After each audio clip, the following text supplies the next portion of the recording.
Hola, ¿cómo están? Originalmente esta presentación la iba a hacer José Luis, Josech, pero hay un inconveniente, entonces me pidió que empezáramos a tocar algunos temas de este lado. Vamos a platicar un poco sobre Data Engineer, vamos a hablar más que nada sobre qué es, con qué herramientas, vamos a conocer un poco las herramientas y vamos a sentar las bases para las partes más técnicas de la plática. Ya saben, si tienen alguna duda, adelante.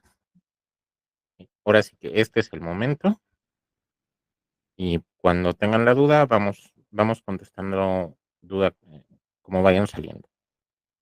Primero, ¿cuál es la diferencia entre un data engineer, un data scientist y un data analyst? ¿No?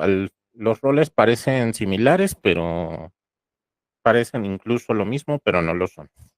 En general, el data engineer trata más de codificación y desarrollo y de garantizar la calidad de inicio a fin. ¿La calidad de qué? De los datos.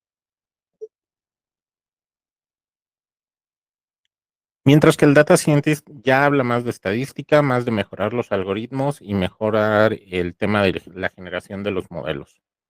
Mientras que el data analyst entiende de los datos del consumidor y hace un análisis multidepartamento. Los tres hacen el flujo de datos, pero estos dos no pueden trabajar sin la ayuda del data engineer. Al final, el data engineer es quien les garantiza la calidad de los datos de inicio a fin, les garantiza la calidad de los suministros y, y les da un material con el cual trabajar.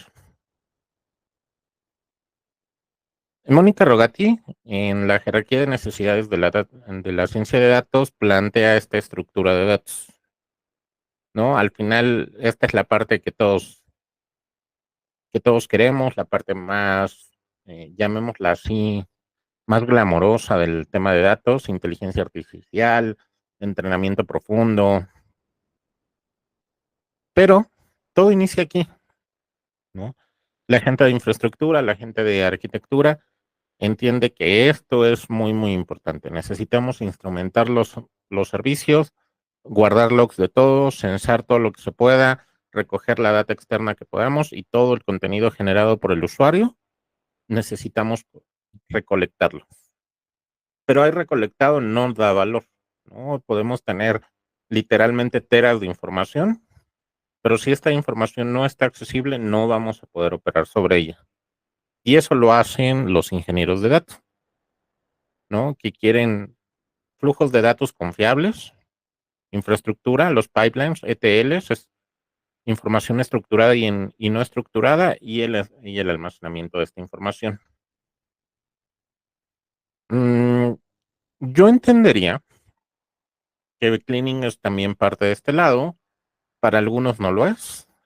Para Mónica lo separa y lo deja en un espacio más arriba y dejamos que los data scientists y los data analysts hagan estas partes, ¿no? El tema de la exploración, de la experimentación, de encontrarle valor a los datos. Pero necesitan estos datos claros y ya listos para ser explotados. En alguna ocasión hablábamos, José Luis y yo, de que decíamos que el ingeniero de datos es el masajeador de los datos, ¿no? Los acomoda, los pone en su lugar para que llenen los espacios y para que estén listos para ser procesados. Entonces, la gran pregunta es, ¿qué hace el Data Engineer? Mi favorita, diseñar y construir pipelines para centralizar la información. Es por lo tanto el responsable de mantener los data warehouse, las bases de datos, los data lakes, de mantener los catálogos de esta información, de tener claro qué va, qué no va, dónde está la diferente información que necesitamos y cómo está ubicada. Escribir y mantener scripts para procesar y manipular los datos. Este es extraño, ¿no? Conozco mucha gente que dice que la gente de... Perdón, nos cambiamos de pantalla. Que la gente de ingeniería de datos no programa. No entraría en esa discusión y lo dejamos en escribir y mantener scripts, ¿no? La parte central de esto es garantizar la calidad y consistencia de los datos en todas las fuentes. Esto es sumamente importante y esto es algo que dejamos muchas veces de lado. Temas como el, el tener identificadas las fuentes de datos, el tener identificadas cada una de las transacciones. Acá hace un rato veía a Iván, bueno, uno de los múltiples Ivanes con los que trabajo, porque hay dos ahorita. Ah, el tema del legado de datos, de cuál es el histórico de los datos, de cómo se comportan los datos, cuándo evolucionan estos datos. Esta es una parte muy importante, ¿no? Podemos tener mm, al final del todo el proceso de los datos, información que aporte mucho valor, pero que no podamos replicar o que no estemos seguros de cómo se calculó. Tal vez en el dataset que están recibiendo los ingenieros de datos, los analistas de datos o los data scientists, pasó por un proceso de anonimizado, algún proceso en el cual información confidencial o privada se borró o se maquilló para que no hubiera una filtración de datos o se despersonalizó para cumplir con algún tema de ley, en especial en temas de salud. Y de pronto no podamos reconstruir estos datos, ¿no? La siguiente persona que llega no sabe cómo volver a hacer este proceso de datos o cómo estos datos y estos modelos que se construyen al final hacen match con la información en crudo que tenemos.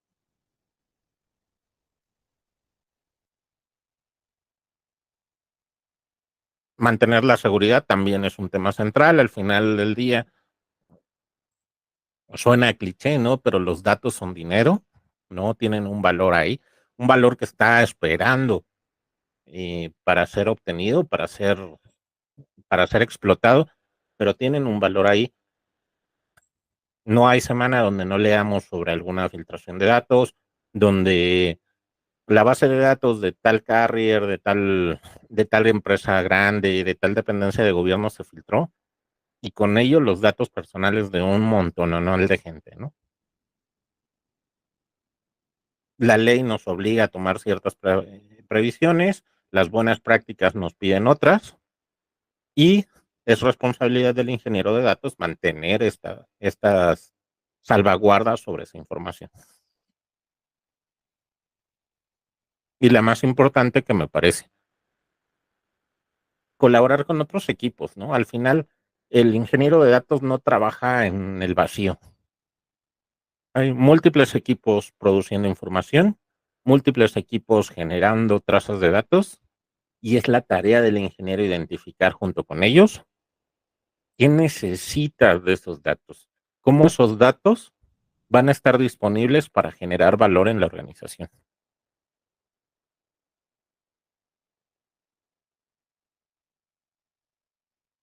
Esto quiere decir que no hay un solo tipo de ingeniero de datos. Va a haber un typo grandote. No puedes tener ingenieros que cubran todos, dependiendo del tamaño de la organización, o ingenieros de datos que hagan tareas mucho más pequeñas dentro de la organización, ¿no? Identificamos siete roles principales dentro del rol principal de ingeniero de datos.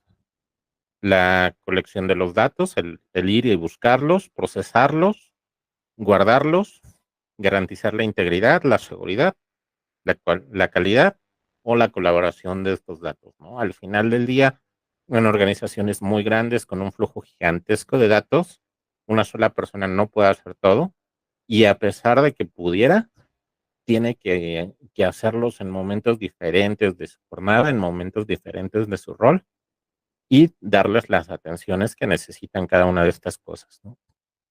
Con diferentes niveles de especialización en esto. Y al final, ¿de qué se trata? ¿No? A José Luis y a mí, en lo personal, nos encantan estos círculos virtuosos, recurrentes, ¿no? Final, puedes iniciar en cualquier lado, puedes ir y darle acceso a alguien a un conjunto de datos. A partir de este conjunto, intentar reutilizar este conjunto. Una vez reutilizado, crear algo nuevo procesar esta información para permitir que se analice y sobre todo conservar la información. Y puedes iniciar en cualquier parte del círculo y ir avanzando a través de él. Tal vez te saltas en algún momento algunas etapas, pero en general vas buscando esto. Es el ciclo de vida de los datos. No estamos explotándolo, tal vez hoy lo estamos analizando y al final un ingeniero de datos sí analiza los datos, entiende cómo están construidos. No busca sacarles el mayor valor, busca construir el mejor conjunto de datos para que puedan obtener otros el mejor valor.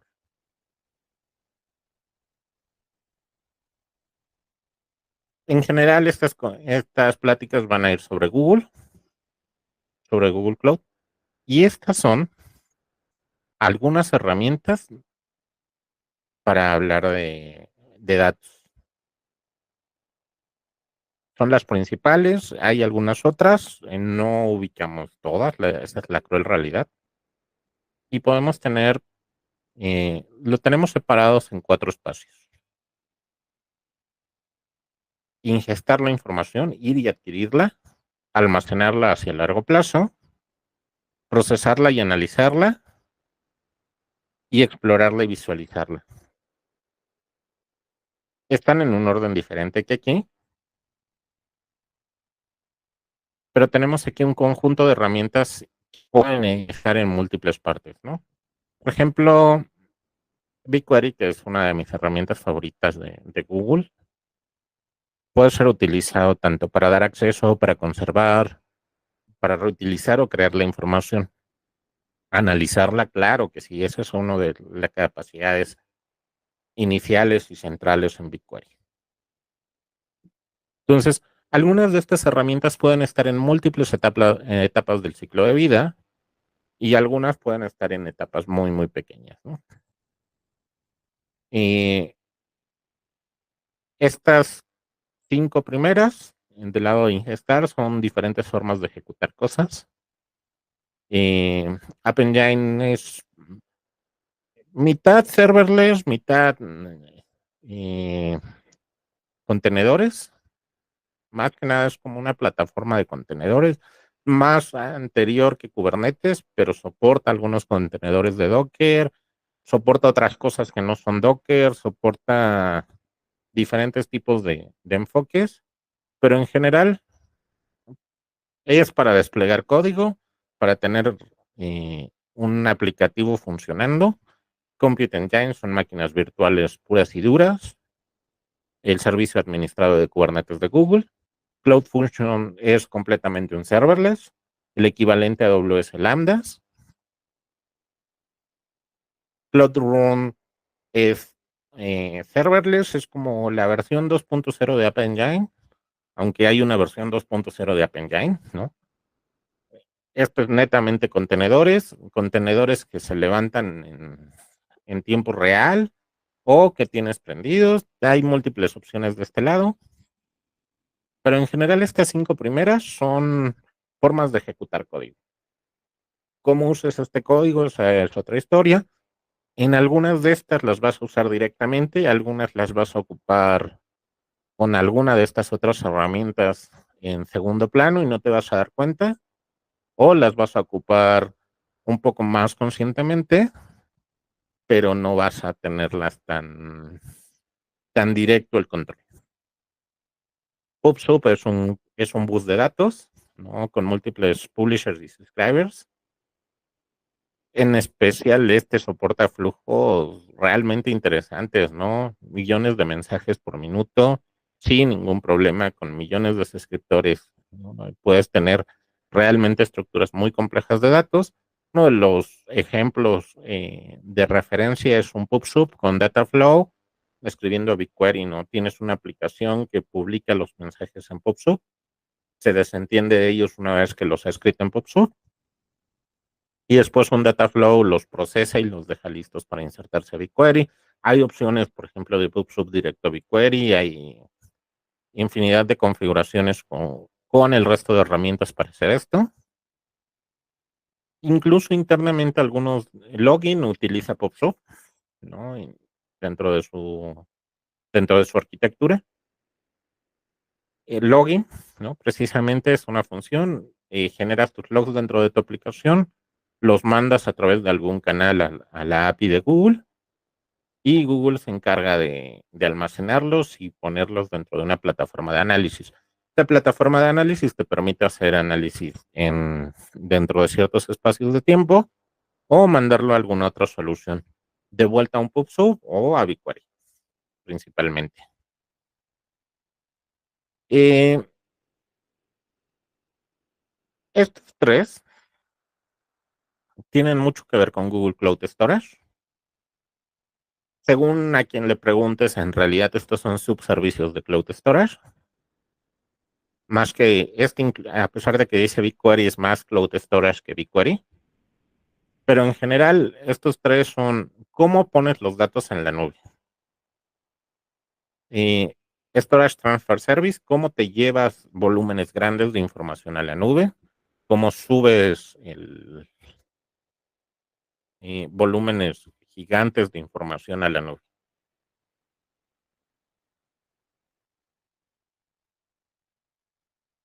Al final, en tu data center, en tu otro ambiente, produces volúmenes gigantescos de información. Poco a poco esta información tiene que subir y estar disponible para que el resto de herramientas eh, hagan su procesamiento. José Ches tiene el dato exacto, pero, por ejemplo, entre Cloud Storage y BigQuery, la información no va a gigabyte, no va en unas redes mucho más grandes que gigabit, pero solo puedes usar eso cuando la información ya está dentro de la red de Google.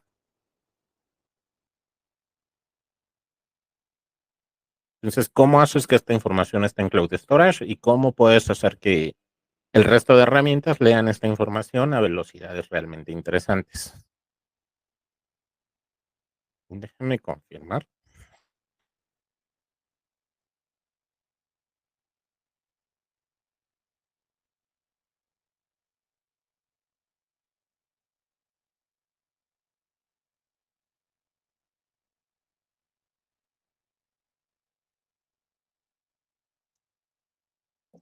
También es la forma de transferir desde otros lados. Y otras nubes te pueden permitir a través de Storage Transfer Service traer las cosas hacia Google. La definición que Google da dice que es billones de archivos y decenas de gigabits por segundo. En general, esto es rápido y va a depender de tus anchos de banda. BigQuery Data Transfer Service es muy similar. Buscas la información, la pones en un Google Cloud Storage intermedio y esta termina en BigQuery. Ya cuando tienes la información estructurada, lista para subirse a BigQuery, este es el camino más rápido. Y Transfer Appliance. Transfer Appliance es una cosa que no está disponible en México. No sé por qué no lo está.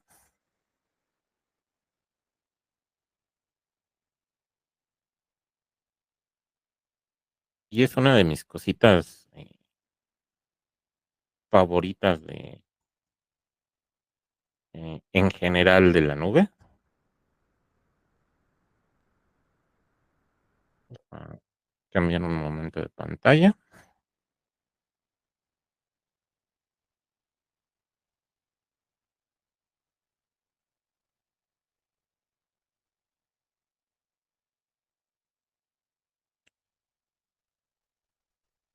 Transfer Appliance es esta cajita. Internamente es un servidor con un disco duro gigantesco y con interfaces de red de 40 gigabits.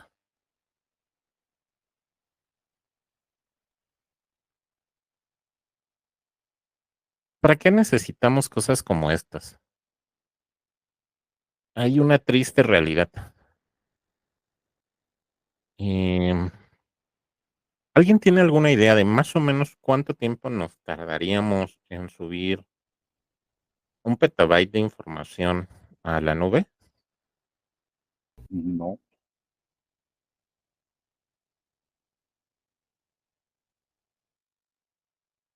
Si tenemos un enlace de 100 megabits, más o menos, si la red va bien, si nadie más la está ocupando, podemos subir como 1 gigabyte por minuto. Estas condiciones ideales con un enlace de 100 megabits dedicado. Para subir 1 terabyte, 1024 gigabytes, necesitamos unas 34 horas. Si nuestra red es más chiquita, esto va a tardar más. Si tenemos a más gente ahí o si queremos subir mucha más información, esto va a complicar las cosas, ¿no? La cajita que les enseñé trae de serie, bueno, hay una de 7 terabytes, hay una de 40 y hay una de 300 terabytes de disco duro. Entonces, subir 300 terabytes nos llevaría, con un enlace dedicado de 100 megas, nos llevaría más de 300 días, casi 400 días. Entonces, al final necesitamos algunas opciones, necesitamos poder enviar la información de manera rápida y mandarla. Hace unos años alguien me decía, jamás menosprecies el ancho de banda de un camión hasta los topes lleno de cinta de respaldos, ¿no? Necesitas copiarla en algún momento, necesitas irte hacia allá, pero una vez que está en este aparato va a ir mucho más rápido que por tu conexión a internet. De este lado de storage es un storage de objetos, Cloud SQL es un conjunto de bases de datos, Data Store es otra base de datos. Esta es más administrada, estos son MySQL y un Postgres manejados. Cloud Bigtable es su propia base de datos de Google. Tiene cosas ahí muy interesantes. Es realmente grande su Bigtable. BigQuery no está pensado tanto en el tamaño de la base de datos, sino en el tamaño de las consultas.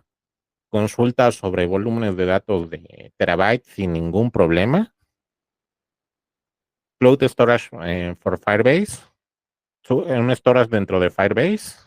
Un Cloud Fire Storage que tiene que ver algo con Data Storage. Data Store. Comparten un poco del API, pero son servicios diferentes. Cloud Spanner para manejar bases de datos. En general, en el almacenamiento, vamos a ver un BigQuery un poco más a profundidad. Storage también lo vamos a ver un poco más a profundidad en esta sesión. Data Store en general ya lo está marcado como deprecado.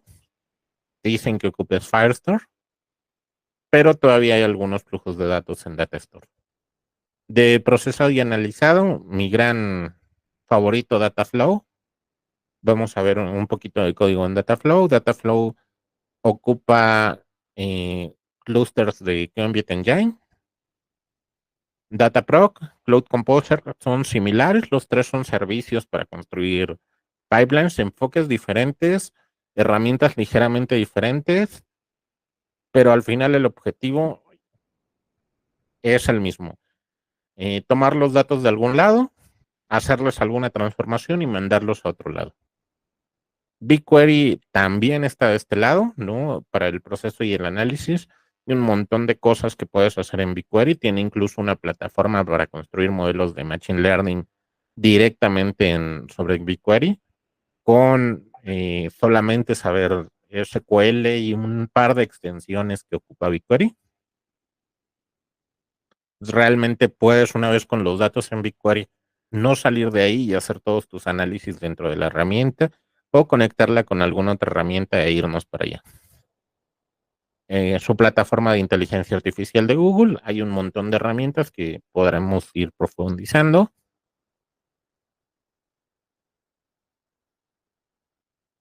Estas APIs, Cloud Vision, Cloud Speech, Cloud Translate y Video Intelligence API, que estás por aquí, toman la información, les das la información de alguna de las otras fuentes y les pides que la transformen y la pongan eh, en otros contextos, ¿no? Por ejemplo, tenemos información en japonés y que queremos analizar junto con información en español, la traducimos, ¿no? O normalizamos el lenguaje en el cual están para tenerla disponible. Sacamos insights de imágenes o de videos, qué objetos están pasando, las descripciones tanto de las imágenes como los videos para poder procesarlas dentro de otros flujos. Y podemos ocupar Natural Language API para tokenizar esta información y para obtener insights sobre grandes cuerpos de datos. DataPrep es una plataforma muy completa sobre cómo dar flujos de información, sobre cómo ir filtrando la información para hacerla accesible, mucho más visual que estas, mucho más facilita, por decirlo así, con sus limitaciones por estas restricciones visuales. Y de este lado también estaría Cloud Data Loss Prevention. Eh, Tienes ya toda la información, ya estás viendo toda la información. ¿Cómo la analizas para determinar qué es peligroso, qué datos por ley o por normatividad tienes que controlar y limitar, y qué datos pueden causar un impacto al negocio si se pierden? Y si se pierden, no hablamos de que se borren, sino de que alguien más se los lleve o que incluso los vea. Cloud Data Loss Prevention te ayuda a identificar automáticamente qué campos son sensibles, qué comentarios tienen información que no deberían de tener. Eh, es muy normal, por ejemplo, en peticiones de soporte que de pronto alguien mande el número de tarjeta completo y eso es un tema de cumplimiento, ¿no? O que en espacios que no están habilitados para ello suban información confidencial. Los DLP te ayuda a identificar esto, a etiquetarlos y ya puedas tomar acciones para evitarlo, ¿no? Puedes tomar acciones directamente desde el API de DLP. Lo más sencillo es hacer un mascarado de los datos, ya sea sacando un hash o cambiándolo por algún carácter ahí, ¿no? Que no revele tanta información o directamente borrarlos, ¿no? Un poco como el chiste ese de en Facebook de si pones tu contraseña, no, Facebook automáticamente la cambiará por asteriscos. Algo así, pero esto sí funciona, no como el meme. Y dentro de este espacio, finalmente, la parte que es más bonita, la parte que todos queremos ver, ¿cómo mostramos esta información? Looker para el análisis de datos. Ahí estamos explorando algunas alternativas con Looker.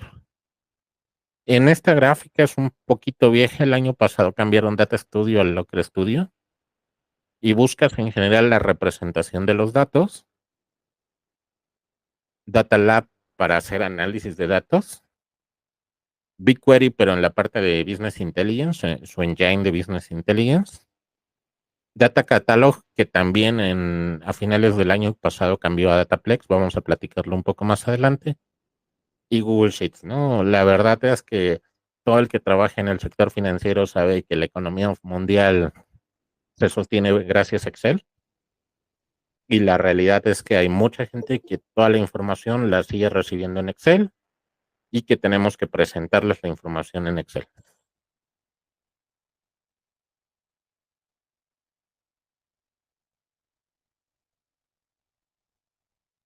Antes de continuar a revisar algunas de las herramientas, ¿alguno tiene alguna pregunta de estas? ¿Alguna que quisieran ver? No vamos a ver todas en esta sesión, pero si quisieran ver alguna de estas, podemos avanzar hacia allá.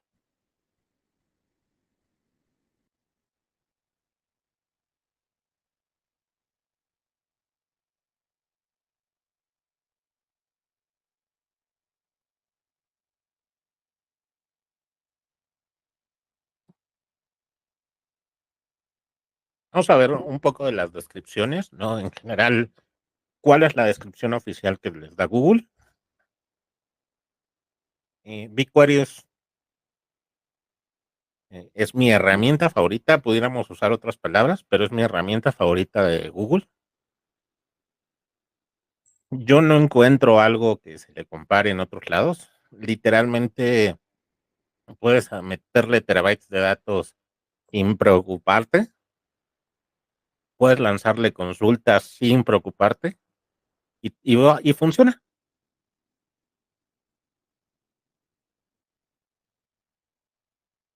Te cobra por storage y te cobra por memoria utilizada durante el procesamiento de los datos. Bueno,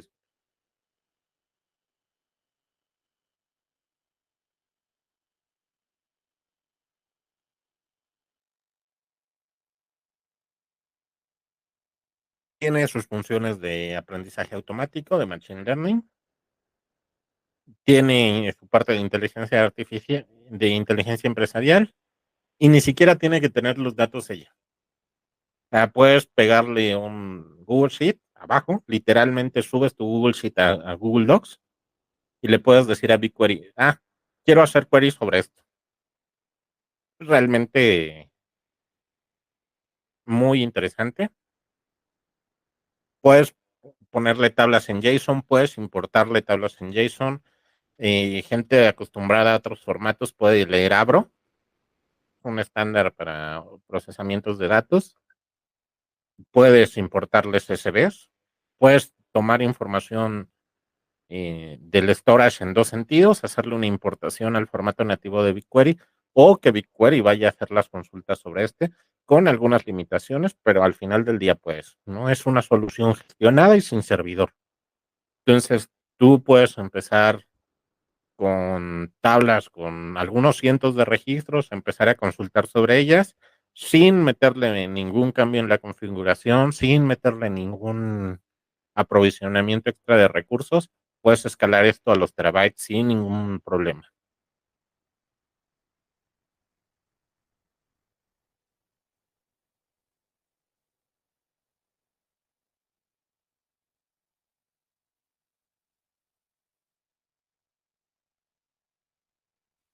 ¿Sí? Disculpa, Cristian, ¿y esa integración cómo se hace? O sea, entiendo que tú puedes tener a lo mejor tu BigQuery, pero, o sea, ¿cómo lo conectas o cómo haces esa integración hacia BigQuery? Vamos por allá. Y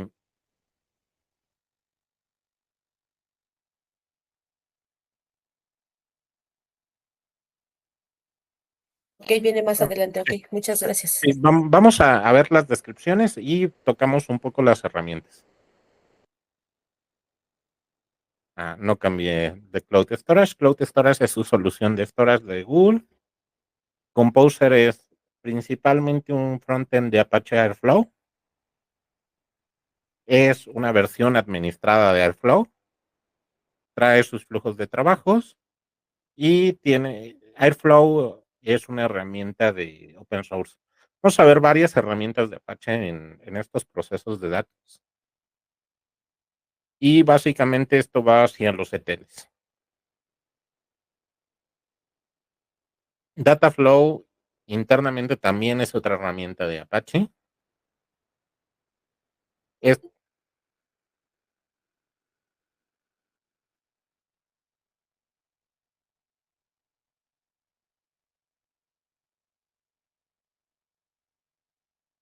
busca la canalización de los datos. El enfoque del cómo tratan los datos es diferente en Dataflow y Airflow, pero al final son herramientas para lo mismo, ¿no? Obtener la información, hacerle alguna transformación y cargarla en otro lado.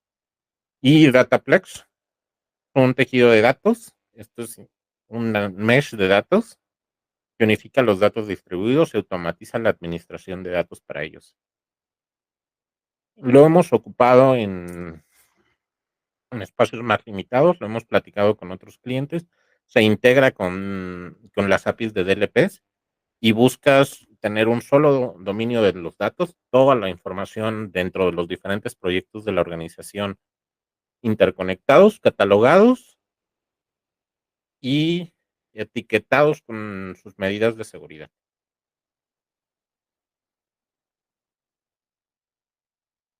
Ya que vimos un poco las herramientas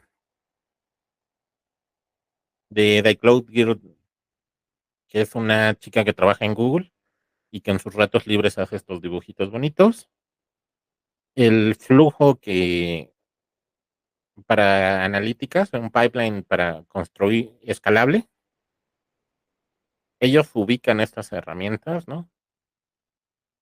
Tienes Cloud PubSub para tener la información en tiempo real, para hacer el servicio de mensajería de los mensajes.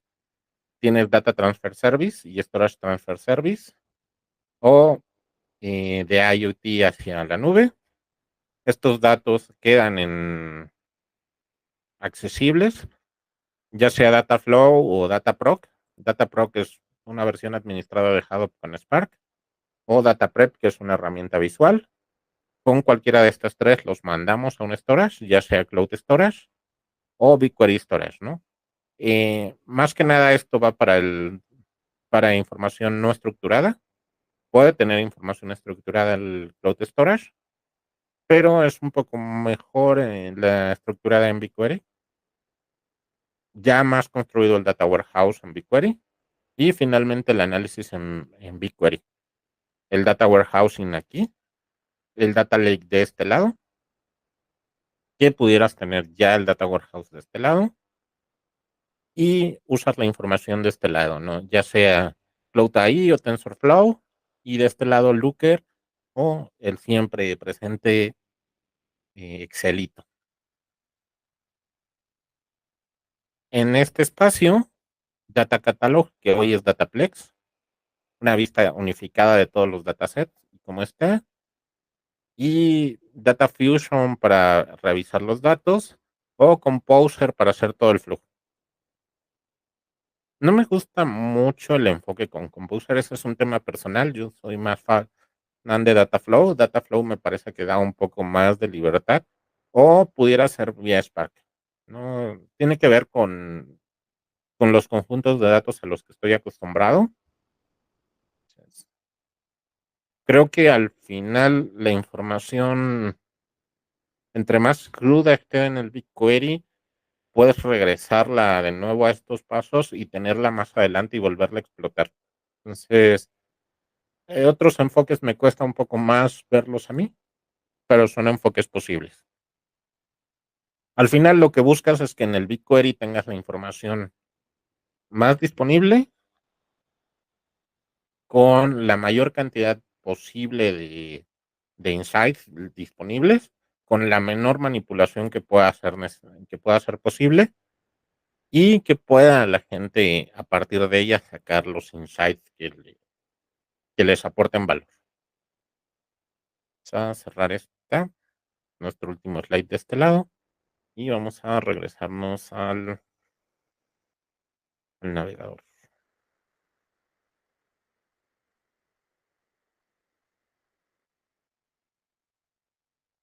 Vamos por aquí otra vez el conjunto de imágenes. Si quieren empezar a trabajar con BigQuery, ni siquiera necesitan subir su información. Hay cuando menos 229 conjuntos de datos públicos.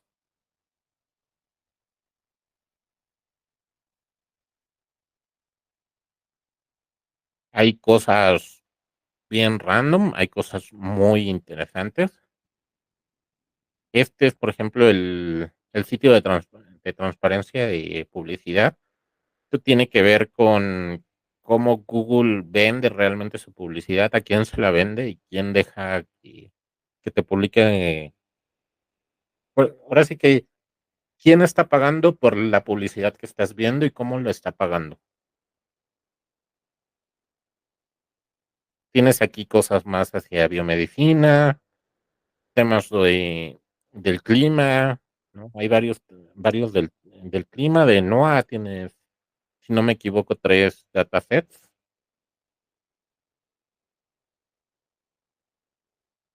Esta es imaginería de satélites, ¿no? Directamente.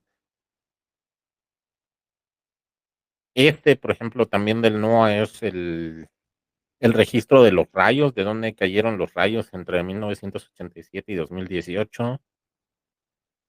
Mucha información de COVID. En COVID se publicaron muchos tramos de información y varios de estos datasets traen más datasets abajo.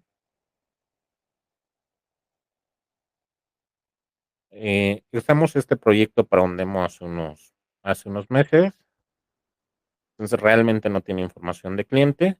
Entonces, por ejemplo, una lista gigante de los datos.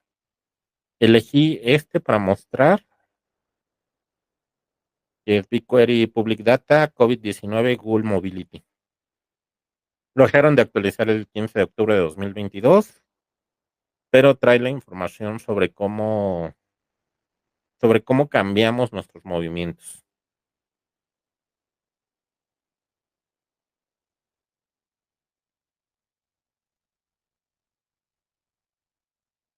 Algo pasó aquí.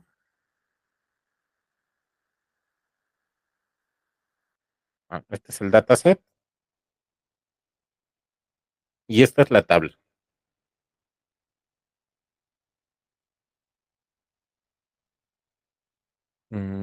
Había escogido otra tabla.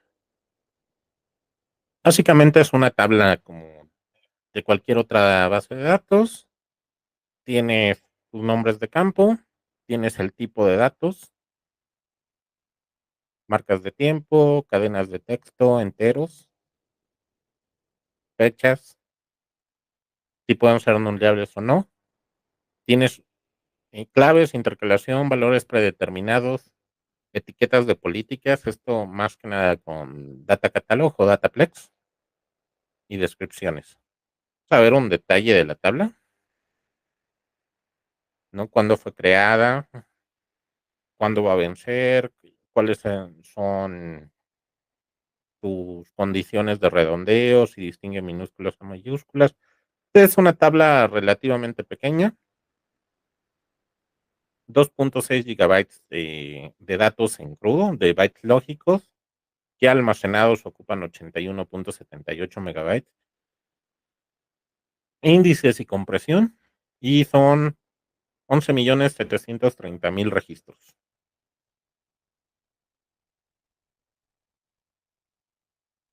Horas y horas de poder bajarle datos hacia abajo. Podemos revisar toda la información, de dónde vino esta información, cuáles son vemos, por ejemplo, diferentes datos, ¿no? Diferentes tipos de datos. Esta es una columna que, si no recuerdo mal, son date, y esta es un timestamp, ¿no? Y es un date. Entonces, en general, esta es una tabla muy sencillita con literalmente millones y millones de registros que podemos consultar.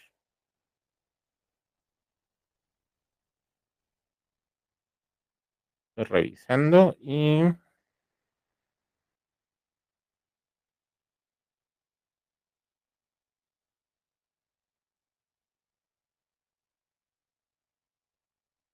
déjame buscar otra tabla que ayer estuve trabajando con ella.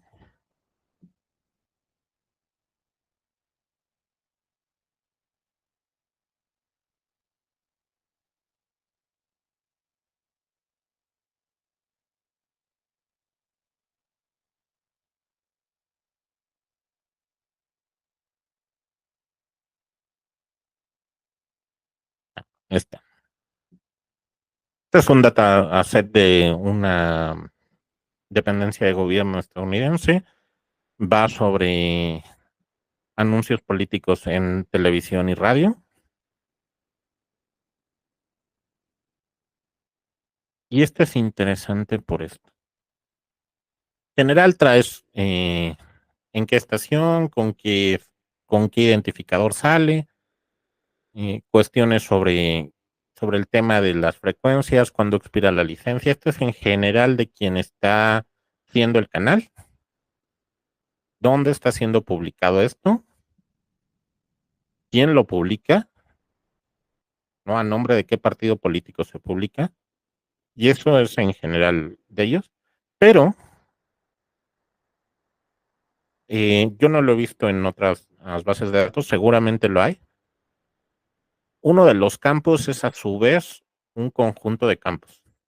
Esto no es tan común en bases de datos columnares con casteo de tipos, más bien lo ves en cosas como MongoDB o esas bases de datos con más documentales. Puedes tratar BigQuery como documental también en este sentido, ¿no? Tienes un registro que a su vez tiene un montón de registros. Em, por la forma en que funciona y por la forma y el tamaño de los datos, la normalización de datos no es como el camino más inteligente en BigQuery. Entonces, al final, normalizar los datos te puede dar tablas de varios teras que tienes que unir al vuelo y consultar sobre todas. Entonces, si los desnormalizas y los pones de esta manera, reduces el tamaño de lo que consultas. Esto se ve así,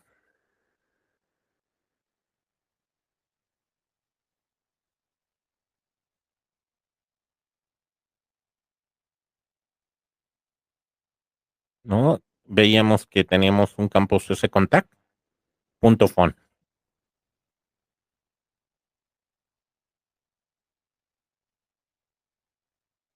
Tenemos el registro scontact, punto .fon.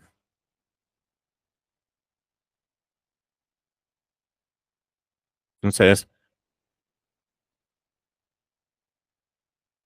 este es básicamente un 1-1, ¿no? Scontact solamente puede tener uno. Main Studio también solo puede tener un valor interno, pero hay opciones donde puedes tener múltiples. Entonces, tienes todos los registros de este lado.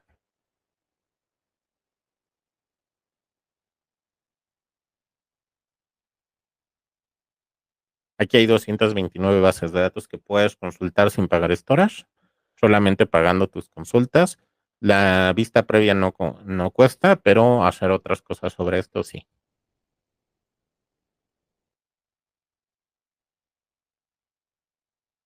Buckets son al final lugares para subir información. Este lo ocupamos para unos estados de Terraform. Al final son carpetas con un archivo que se guarda dentro de ellos con historial de versiones. La verdad es que yo esperaba ver un montón de versiones aquí. ¿Cuándo fue generado el hash? ¿Cómo se está almacenando? Este, según yo, este sí debería de tener más versiones. No, también solo tiene una. La información, cómo acceder a él. Tienes un control de accesos granulares. No, este está en un acceso regular.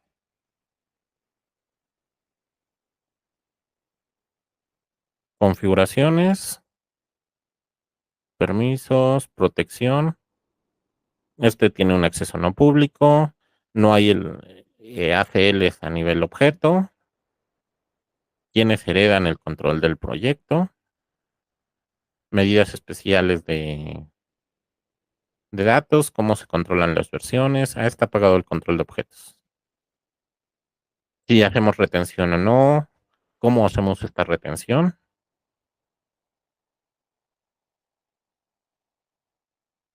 El ciclo de vida en este no tiene mucho sentido, pero te cobran según cómo pongas los datos. Entonces, datos que están más frescos necesitan una política de acceso. Datos que ya no vas a tocar, que esperas ya no tocar, pero que necesitas conservar ya sea por recuperación de desastres, por cumplimiento, los pones dentro de otras características y puedes hacer que el storage se cambie automáticamente, ¿no? Por ejemplo, establecer la clase como nearline o coline, archivo, borrar los objetos, borrar cargas, no puedes poner reglas sobre tiempos, ¿no?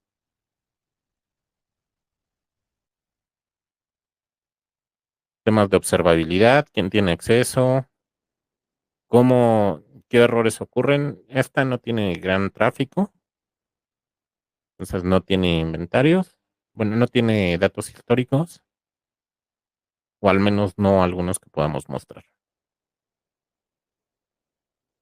Tienes APIs extras para traer el insight. cuestan extra, pero puedas tenerle ahí más información de este lado.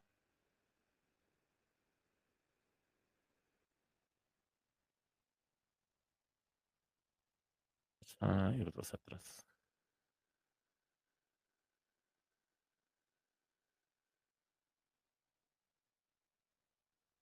Composer lo tengo desactivado. A darle en probar.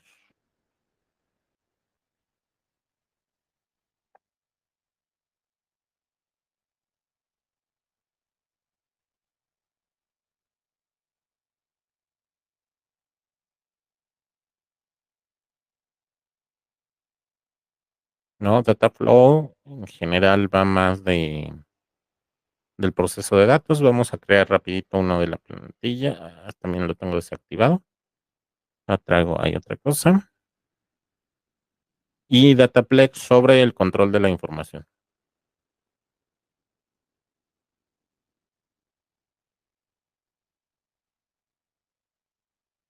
Data Catalog a finales del año pasado lo pasaron a Dataplex. Puedes toda esta información controlarla. Puedes crear tus propios lagos, los datos e ir construyéndolos. Para este demo ocupamos no recuerdo cuál es de los datos. De la ciudad de Chicago, estadísticas de crímenes. Era como una tablita que teníamos disponible y manejamos algunas etiquetas para esto.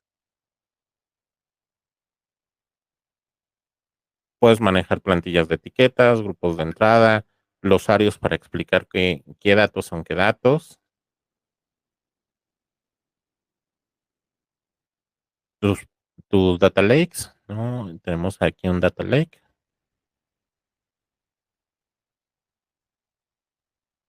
Atributos para taxonomías, perfiles, calidad de datos, hacer qué tan buena es la información, cómo está yendo la información. Y puedes hacer en general tu análisis.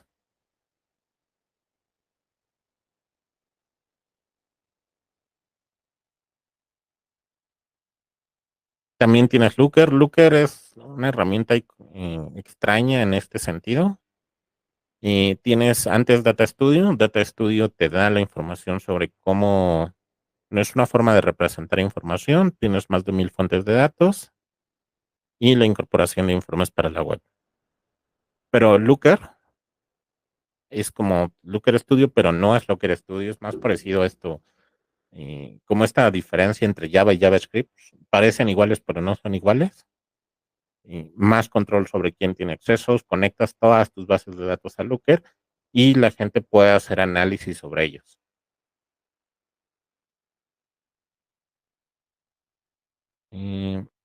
Tenemos aquí BigQuery.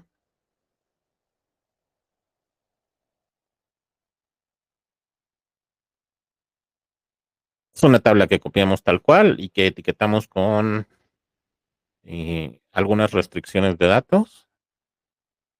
No tiene una política de taxonomía que se llama Low Security.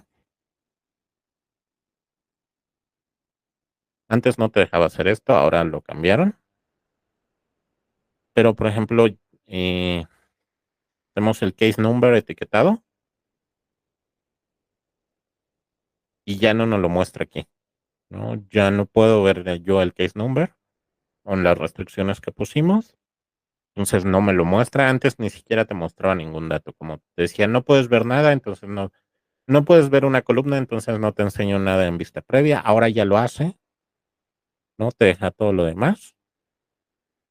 Puedes poner ahí restricciones sobre Dataplex, sobre datos que ya tienes.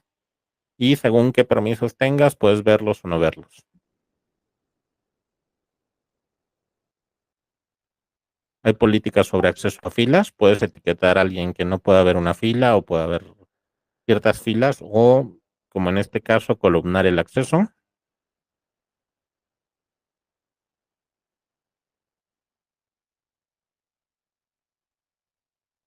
Puedes crear tablas, una tabla y puedes construirla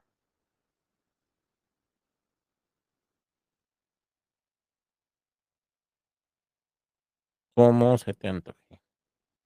Puedes crear tablas desde Google Cloud Storage, subir desde el Drive, desde Bigtable, de Amazon S3 o Blob Storage. Entonces eliges en tu Drive un Excel y cuando tienes el Excel le dices que le cambias el tipo aquí. Puedes poner cualquier nombre de 1024 bytes con estas restricciones.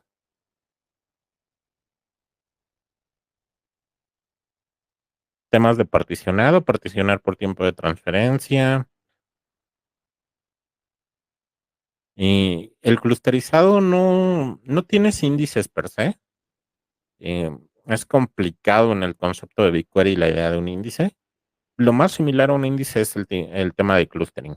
Entre las particiones y el clustering, acomodas los datos en buckets más pequeños, y como algo así como un sharding, pero no es un sharding. Hay un concepto extraño, pero básicamente le dices, esta información está aquí, no necesitas conocer más información allá, lo en el particionado y con el clúster le dices, y dentro de este particionado acomódalas de estas maneras y acomodas los consumos de unas maneras más interesantes. Vamos a enseñar el problemita de ese lado. Y esta tabla es realmente pequeña para los tamaños de esto. Es una 7 millones de registros, 1.55 gigabytes.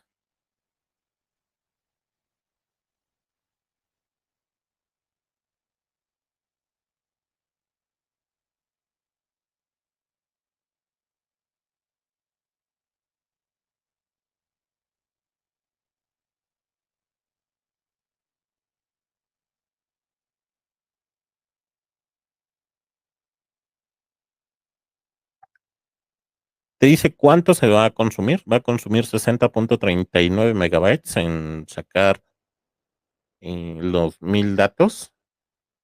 La verdad es que si lo limito más, lo limito menos, va a tener 60.39. Si esta tabla tuviera un IKEA como clustered, podría bajar los datos, ¿no? No tendría que hacer un full access. Podríamos ponerle un where por aquí. A ponerle un where.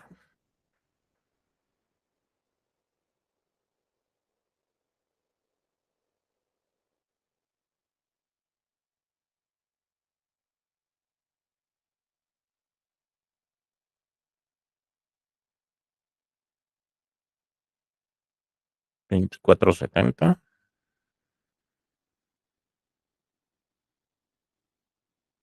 Y seguimos consumiendo los mismos 60.39 megas. Tenemos solo 7 millones de registros.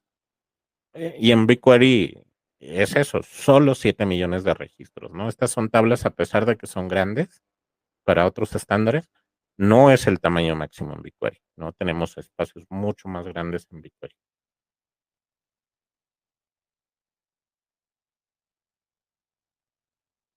Voy a abrir un template de Dataflow, un template.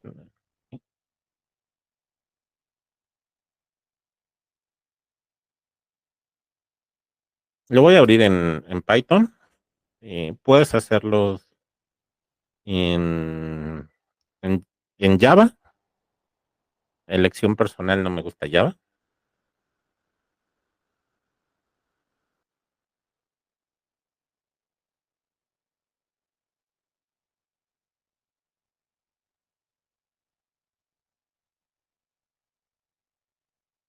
El proyecto de Apache es Apache Beam. Vamos a pasar este aquí. Este es el ejemplo estadístico de la gente de Google. Esto es Python y básicamente buscas partir la información, hacerle un lowercase, hacerle ahí una aparición, agrupar y sumar. Entonces ejecutas en Python, le dices en qué región vas a correrlo, al final va a construir máquinas virtuales en esta región que vas a hacer como input, ¿no? Este es un bucket compartido que dentro de una carpeta que se llama Shakespeare trae un archivo que se llama kinglear.txt y en tu bucket va a darte los resultados, ¿no? ¿Cómo lo vas a ejecutar? ¿En qué proyecto? ¿Qué bucket vas a ocupar? ¿Y qué dirección dentro del bucket vas a usar como parte local? Y esta es la ejecución. Tú lo creas, Apache Beam va a decidir cuántas máquinas, cuándo, y cómo lo va a construir. Lo puedes correr en local, ¿no? Puedes tomar el ejemplo.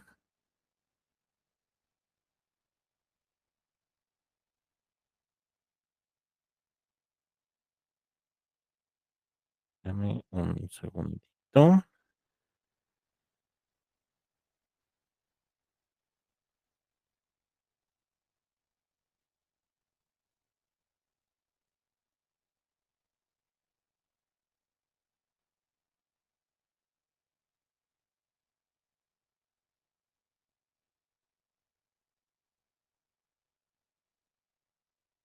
Este es el código adentro, el montón de importaciones, el montón, las clases y funciones que hacen las cosas internamente. Este es el que recibe los datos y los va jalando.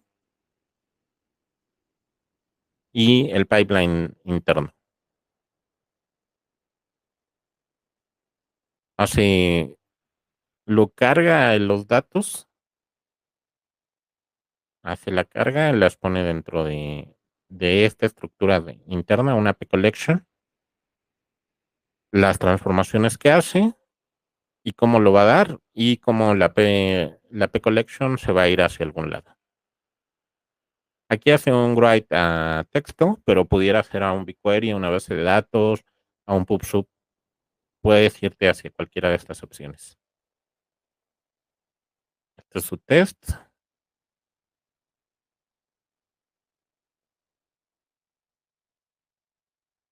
Este le de un este lo manda a PubSub, justamente, hace un write a PubSub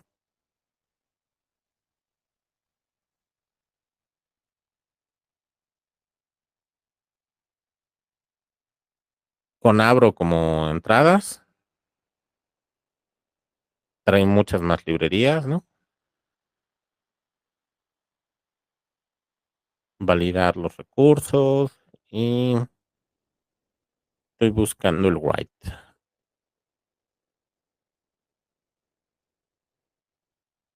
Lo escribe en Abro, pero no alcanzo a ver dónde lo está escribiendo.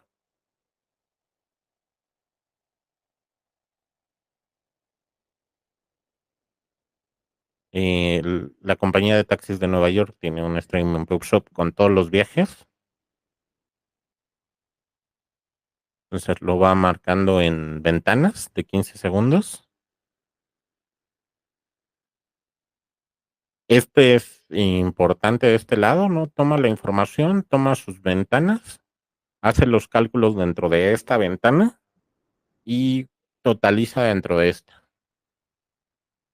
Hay aquí una transformación en SQL y va montando la data y la manda.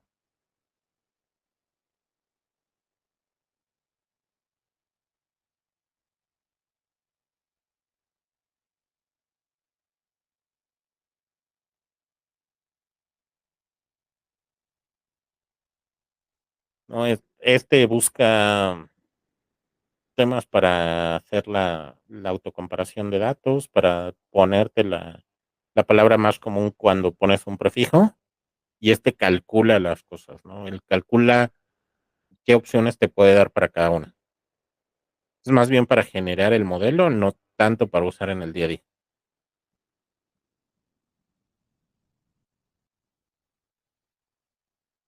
Nos quedan unos 10 minutos de sesión. ¿Algo que quieran ver de estas herramientas? ¿Algo que quieran revisar?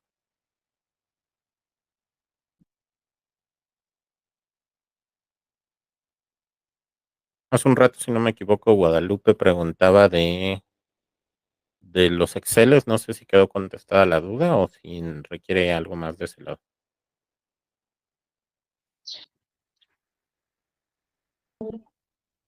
Sí, es que a grandes rasgos, pues sí, no, creo que ya cuando lo vas usando vas sacando más dudas, pero por ahorita está bien. Gracias. ¿Dudas, preguntas? De mi parte no, muchas gracias. Va que va. Nos vemos en la sesión del próximo miércoles con José Luis.